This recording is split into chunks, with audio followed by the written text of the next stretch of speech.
the night of April 14th, 1912. It was a marvel of engineering for its time, but as we know, even greatest dreams can be shattered. On that fateful night, the Titanic struck an iceberg, leading to a series of events that would lead in the loss of more than 1,500 lives. Over the years, countless efforts have been done by us humans to explore the wreckage of Titanic, which is around 2.5 miles beneath the North Atlantic surface. And you know what? The most recent incident that happened during exploring Titanic, I don't have to mention that, but I call it Titanic 2.0.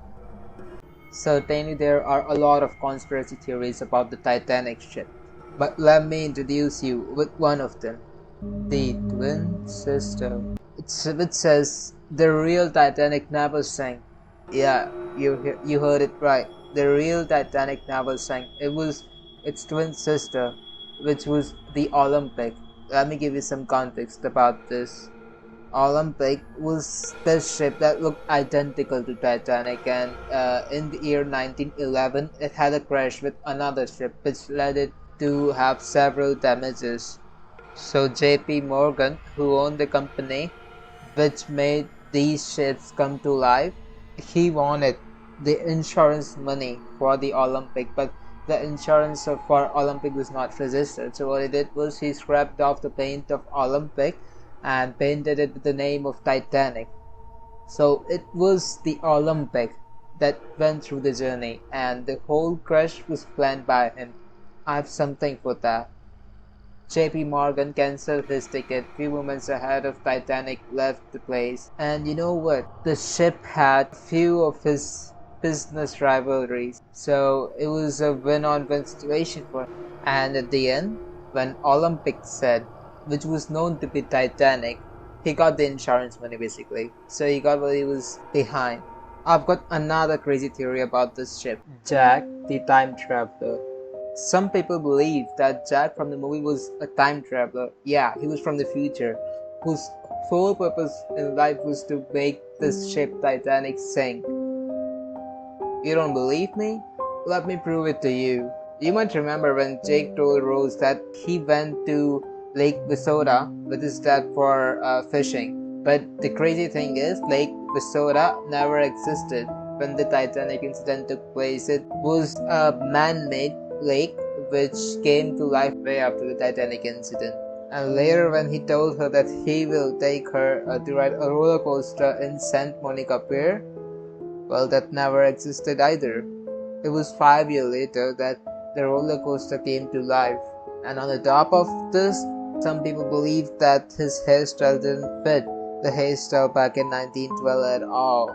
Added to all of that, the backpack he had wasn't so popular back in the time of Titanic. It was popular in the year of 1930.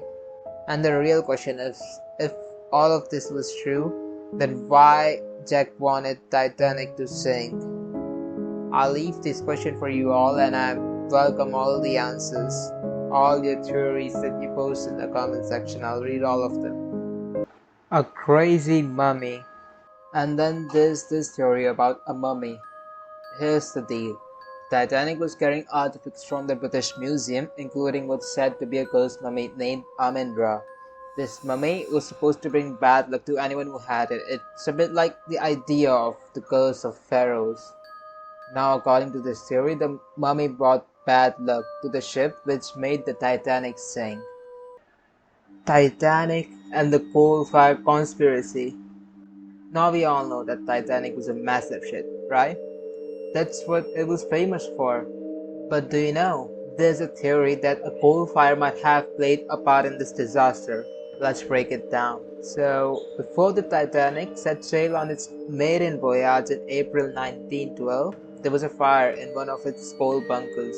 These bunkers were like massive storage areas for the coal that provided the ship's engine.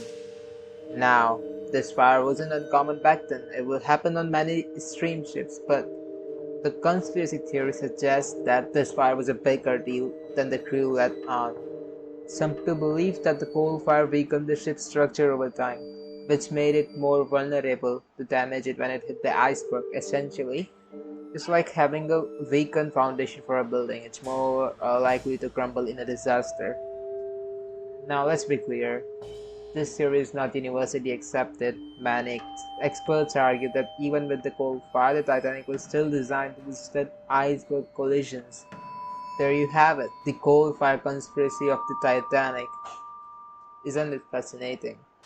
But at the end, I have something to tell you guys about this movie Titanic. At the end, there's this scene where Jack is drowning, he's dying, and there was enough space for Jack to get on the door with Rose, and he could have lived, but he preferred not to.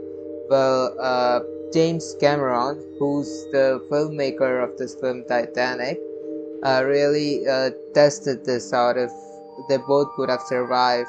So what he did was he took two persons same with the same body mass index as Jake and Rose, and at the end, guess what happened? He proved that it's not true that both of them can survive at the same time. Either one has to die.